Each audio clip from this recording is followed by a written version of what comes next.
झन्डै भारत र पाकिस्तानको अलिकति हात हलाल त भएको थियो, तर हात हलाल बढ्न पाएन। संयमका लागि उहाँहरूलाई धन्यवाद छ। हामीले सुरुदेखि भन्यौँ विस्तार हुन नपाओस् है, यो हात हलालको स्थिति लडाइँमा परिणत हुन नपाओस् भन्ने हामीले कामना गऱ्यौँ। उहाँहरूसँग पनि कुरा गऱ्यौँ, नभन्दै उहाँहरूले लडाइँमा जान नदिने प्रतिबद्धता व्यक्त गर्नुभयो। फेरि पनि केही खचखचहरू आरोप प्रत्यारोपको स्थिति छ। आज धेरै लामो समय पनि छैन र लामो समय बोल्ने परिस्थिति पनि छैन। लामो समय लिएर बोल्नुपर्ने आवश्यकता पनि मलाई लाग्दैन। मैले दुई तीनवटा पक्षमा प्रकाश पार्ने विचार गरेको हुँ, तर आज धेरै लामो समय छैन, त्यसकारण एकदमै संक्षिप्तमा आफ्ना कुराहरू राख्न चाहन्छु। पहिलो कुरा, बुद्ध जुन ठाउँमा जन्मिनु भएको थियो, आज हामी त्यस पवित्र पुण्यभूमिमा जहाँबाट शान्तिको सन्देश विश्वमा छर्ने एउटा महामानव जसलाई हामी भगवान बुद्ध भन्छौँ, उहाँको आजभन्दा 2649 वर्ष अगाडि अथवा 48 वर्ष 2648 वर्ष पुरा भएर आज 49 वर्ष लागेको छ बुद्ध जन्मिएको दिन। तसर्थ हामी त्यही भूमिमा आज 2649औं वर्ष शुभारम्भ भएको जन्म जयन्ती बुद्धको मनाइरहेका छौँ। उहाँको जन्म ईसापूर्व 623 मा भएको थियो। त्यसको 35 वर्षपछि उहाँले बुद्धत्व प्राप्त गर्नुभएको थियो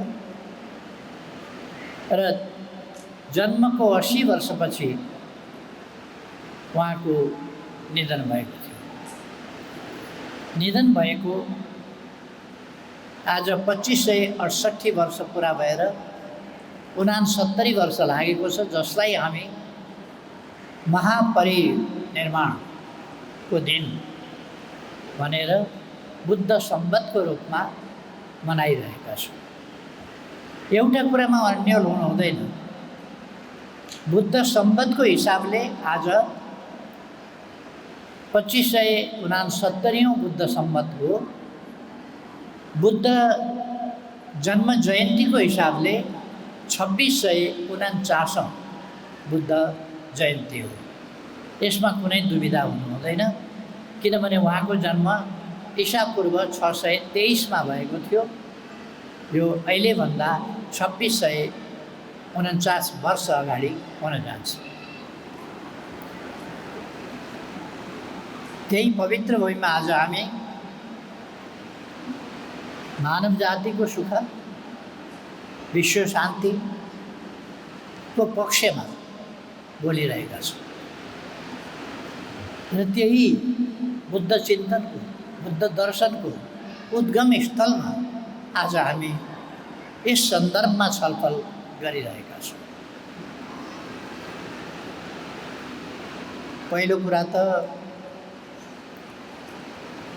म सरकारको तर्फबाट भन्न चाहन्छु, यो भवन मेरै अग्रसरतामा निर्माण भएको थियो। 73 सालमा बुद्ध जयन्ती मनाउन यहाँ आउँदा कुनै पनि यस्तो सभा मनाउने खालको संरचना थिएन।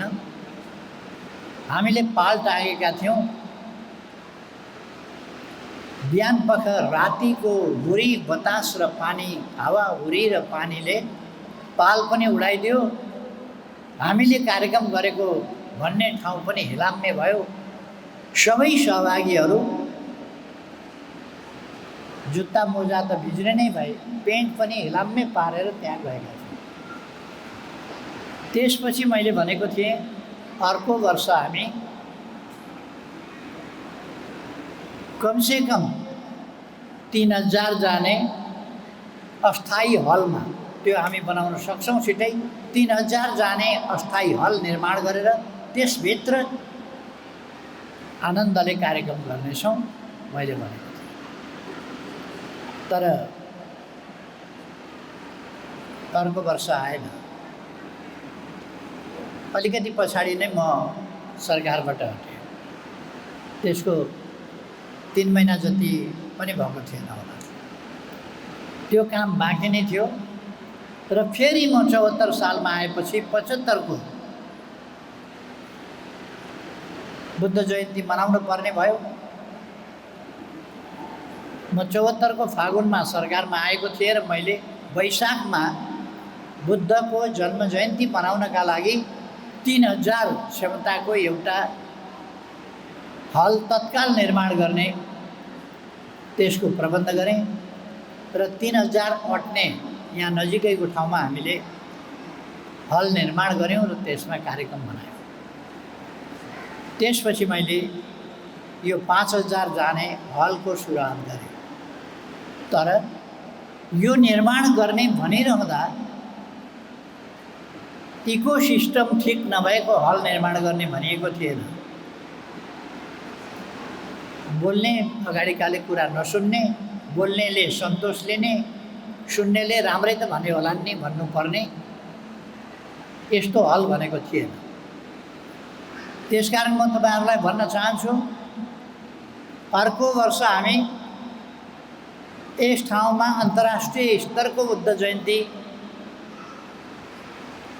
2650औं बुद्ध जयन्ती मनाउने छौं र त्यति बेला यो इकोसिस्टम नसुनिने होइन, छर्लक्क सुन्ने गरीको इकोसिस्टम विकास गरेर यस ठाउँमा कार्यक्रमको आयोजना गर्छौं। विदिन 1 year हामीले यस सिस्टमलाई this ecosystem will be completely corrected, otherwise it will be constructed in a new way. म तपाईहरुलाई त्यो निवेदन गर्न चाहन्छु। यसपल्ट नबुझे पनि राम्रै भने होला भन्ठानेर चित्त बुझाउन आग्रह गर्छु।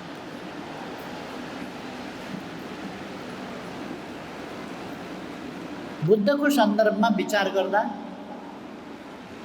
बुद्धका शिक्षाहरू त्रिपिटकको निर्माण नभएको भए यदि महाकाश्यप, आनन्द, उपित जस्ता उहाँका शिष्यहरूले अठोट गरेर 500 भिक्षुहरूलाई जम्मा गरेर 7 वर्षसम्म बुद्धका शिक्षाहरूको बारेमा संग्रह गर्ने र तिनीहरूलाई कति भागमा बाँड्न सकिन्छ भन्दा 3 भागमा बाँड्न सकिन्छ। त्रिपिटक अथवा 3 बास्केटमा बाँड्न सकिन्छ। उहाँले त्यो 3 बास्केटमा बाँड्नु, ती साथीहरूले 3 बास्केटमा बाँड्नुभयो र ती सम्पूर्ण बुद्ध शिक्षाहरू त्रिपिटकका बुद्ध शिक्षाहरू कण्ठाग्र गर्नुभयो। यसलाई 7 वर्ष लाग्यो। 7 वर्ष 500 भिक्षुले कण्ठ गरेर उहाँहरू डिस्पर्स हुनुभयो। म भिक्षु आनन्दलाई उहाँप्रति आभार व्यक्त गर्न चाहन्छु, कृतज्ञता व्यक्त गर्न चाहन्छु कि भिक्षु आनन्दले त्यसपछि तक्षशिलामा गएर लिपिहरू सिकेर, गणितहरू सिकेर उहाँले त्रिपिटकलाई पहिलोपल्टमा भोजपत्रमा लेखेर त्रिपिटकलाई लिखित रूपमा राख्नुभयो। जसरी वेदलाई वेदव्यासले अलिखित श्रुति स्मृतिको परम्पराबाट लिखित वेद 4 वेदमा रूपान्तरण गर्यो। त्यसै गरी भिक्षु आनन्दले भोजपत्रमा त्रिपिटक लेख्नुभयो। त्रिपिटकको प्रथम लिपि भोजपत्रमा अहिले पनि पटना म्युजियममा छँदैछ, ओरिजिनल कपी। त्यसै गरी ती भिक्षुहरू जसले त्यो आत्मविश्वासका साथ फैलाए, शिष्यहरूको महत्त्व त्यहाँ हुन्छ जसले समर्थन गरेर मात्रै बसेन, सक्रियताका साथ बुद्धका शिक्षाहरू विस्तार गर्ने कुरामा सम्पूर्ण जिन्दगी खर्चिए, आफ्ना अनुयायीहरू बनाए र बुद्धका शान्ति, करुणा, प्रेम जस्ता कुरा फैलाउने काम गरे र दुनियाँमा हिंसा नहोस्, मानिसभित्र निर्ममता, हिंसा, क्रोध, आक्रोश आदि प्रवृत्तिहरू नआउन्, मैत्री भाव र करुणाको प्रवृत्ति मानिसहरूभित्र आओस् भनेर कोसिस गरे। ती शिष्यहरू धन्यवादका पात्र छन्। त्यसपछि लगभग 300 वर्षपछि सम्राट अशोकले बुद्ध धर्मको विस्तार र यो ठाउँ नै यहाँ आफै भ्रमण गरेर यो ठाउँ नै बुद्ध जन्मिएको स्थल हो भनेर पहिल्याएर प्रमाणहरू अगाडि राखेर र एउटा शिलापत्र उहाँले यहाँ खडा गर्नु। 3 बुद्धको 30 किलोमिटरको क्षेत्रफलभित्र 3 बुद्धको जन्मस्थान यहीँ वरिपरि पर्दछ।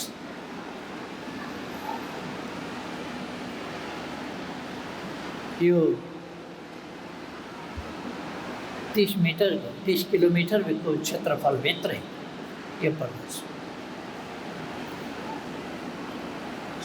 उहाँले त्यो शिलापत्र राखेको कति ठुलो महत्त्व भयो। पछि त्यसलाई एकजना राणा शासकले के को यो पुरिएको चिजहरू छ अरे भन्ने सुनेर उनले पुरिएको चिज हेर्न आएर त्यसलाई उत्खनन गर्न खोजे र बुद्धको जन्मथलो पो रहेछ। तर त्यति बेला खासै केही कामहरू भएन। राजा महेन्द्र हेर्न आए, बुद्धको जन्मथलो रहेछ भनेर एउटा मन्दिर बनाए, मायादेवी मन्दिरको छेउ। त्यसपछि म धन्यवाद भन्न चाहन्छु संयुक्त राष्ट्र सङ्घका महासचिव फन्ड 1969 मा नेपाल आए र उनले यस ठाउँको अवस्था देखेर यस ठाउँको उद्धार गर्नुपर्छ भनेर महासचिवको हैसियतले राष्ट्रसङ्घमा संयुक्त राष्ट्रसङ्घमा गएर प्रस्ताव राखेर सुरुमा 13वटा देशको एउटा लुम्बिनी उत्थान समिति निर्माण गरेर अगाडि बढाउने काम गरे। त्यसबीचमा चिनिया यात्री वेनसाङ फाइयान पहिले, त्यसपछि वेनसाङ, 5औं शताब्दीमा फाइयान, 7औं 8औं शताब्दीमा हुनसेन वेनसाङ जस्ता भिक्षुहरू आएर यस ठाउँमा फेरि प्रमाणित गरेर गए।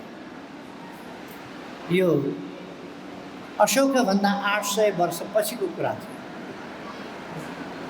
तर त्यसबेला एकीकृत राज्यहरू थिएन। भारत लगभग 600-700 राज्यहरूमा भारत बाँडिएको थियो र नेपाल पनि ससाना टुक्राहरूमा बाँडिएको थियो। एकीकृत राष्ट्रहरू निर्माण भइसकेका थिए। जे होस्, म यी सबै बुद्धको जन्मथलो र यहाँको विकासका लागि योगदान गर्ने महानुभावहरूप्रति आभार व्यक्त गर्न चाहन्छु यस अवसरमा। र मिस्टर टाङ्गे, सेन्जो टाङ्गे, जसलाई संयुक्त राष्ट्र सङ्घले जिम्मेवारी दियो लुम्बिनीको गुरु योजना निर्माण गर्न, र 6 वर्ष लगाएर उहाँले यस ठाउँको गुरु योजना निर्माण गर्नुभयो। र आज हामी अनतिक्रमित यस गुरु योजना क्षेत्रभित्र यी कार्यक्रमहरू गरिरहेका छौँ। त्यसलाई पुरा गर्न बाँकी छ। अहिले सरकारको जोड मास्टर प्लान अनुसार, यहाँको गुरु योजना अनुसार यसलाई सकेसम्म छिटै पुरा गर्ने हाम्रो प्रयास रहेको छ। म सबैलाई निवेदन गर्न चाहन्छु। यसपटक ट्रान्सलेसनको पनि व्यवस्था छैन। अगाडि बस्नेले पनि सुन्नुहुन्न। धेरै नेपाली भाषीहरू अगाडि हुनुहुन्छ अनि अरू भाषाका साथीहरूका लागि ट्रान्सलेसन सुविधा छैन। अर्को वर्ष ट्रान्सलेसन सुविधा आदि सबै प्रबन्ध गर्नुपर्ने मलाई लागेको छ र त्यसको हुनेछ त्यो प्रबन्ध। लुम्बिनी विकास कोषलाई म यतापट्टि विशेष ध्यानाकर्षण गर्न चाहन्छु कि सम्मेलनको प्रबन्धलाई अझ बढी सुव्यवस्थित गरियोस् र अनुवादको समेत केही प्रमुख भाषाहरूमा अनुवादको समेत प्रबन्ध गरियोस्। त्यसका लागि पनि ध्यान दिन जरुरी छ भन्ने म ठान्दछु। समयक्रममा बुद्धका त उपदेशहरू, ती उपदेशहरू मार्फत जुन शिक्षा बुद्धले दिनुभएको छ ती विश्वका लागि महत्त्वपूर्ण छन्। झन्डै भर्खर अहिले मात्रै, केही दिन अगाडि मात्रै हाम्रै छिमेकमा झन्डै भारत र पाकिस्तानको अलिकति हात हलाल त भएको थियो, तर हात हलाल बढ्न पाएन। संयमका लागि उहाँहरूलाई धन्यवाद छ। हामीले सुरुदेखि भन्यौँ विस्तार हुन नपाओस् है। यो हात हलालको स्थिति लडाइँमा परिणत हुन नपाओस् भन्ने हामीले कामना गऱ्यौँ। उहाँहरूसँग पनि कुरा गऱ्यौँ। नभन्दै उहाँहरूले लडाइँमा जान नदिने प्रतिबद्धता व्यक्त गर्नुभयो। फेरि पनि केही खचखचहरू, आरोप प्रत्यारोपको स्थिति छ। अर्थात् बुद्धका शान्तिका सन्देशहरूको अर्थ अहिले पनि छ, जहाँ पनि छ, व्यक्तिलाई छ, व्यक्तिको आफ्नो मनस्थितिको शान्तिका लागि छ, पारिवारिक शान्तिका लागि छ, सबै कुराका लागि शान्तिको महत्त्व छ। र आज जति बेला मास डिस्ट्रक्सनका हतियारहरूको निर्माण र त्यसको थुप्रो लगाउने काम भइरहेको छ, यो विश्व मानव अस्तित्व र धरतीको अस्तित्वको लागि बहुत खतरनाक चिज हो। यसकारण यस खतरनाक चिजबाट उन्मुक्तिको लागि हामी फेरि पनि विश्व शान्तिको पक्षमा रहनु पर्दछ र काम गर्नुपर्छ। यस प्रसङ्गमा केही शताब्दीहरू बितेपछि बुद्धिज्म फैलिने क्रममा कतै पुग्यो र त्यो महायानको रूपमा रह्यो, कतै पुग्यो त्यो थेरवादको रूपमा रह्यो, कतै पुग्यो त्यो वज्रयानको रूपमा रह्यो। सबै यानका सानातिना भिन्नताहरू भए पनि मूल कुरो बुद्धका उपदेश हुन्, शान्तिका उपदेश हुन्, मानवतावादका उपदेश हुन् र करुणाका उपदेश हुन्। त्यसकारण मुख्य कुरा यसमा हामी जान पर्दछ र डिफरेन्सेसमा होइन। बुद्धका मुख्य उपदेशहरू, आदर्शहरू, तिनीहरूलाई हामीले समाउनु पर्दछ। यस ठाउँको विकास, लुम्बिनी क्षेत्रको विकास, यसको बफर जोनको विकास, यी सबै कुराहरूमा हामीले उपयुक्त ध्यान दिनुपर्छ।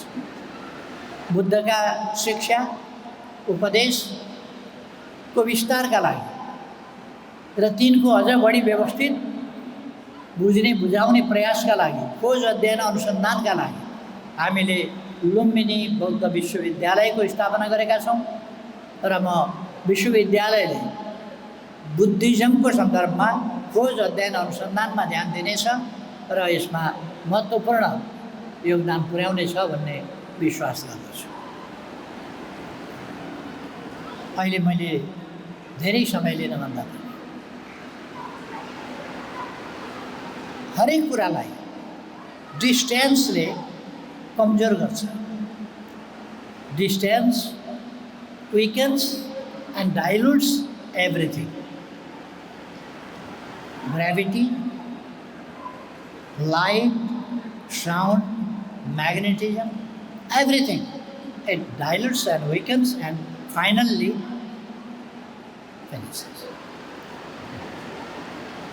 But the teachings of Lord Buddha are still not only valid, but they are shining more and they are attracting the people, attracting the world. And those teachings of Lord Buddha, they are more valid, more necessity for the today's world.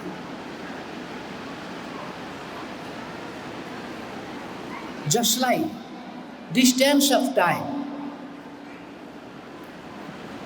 more than 2600 years.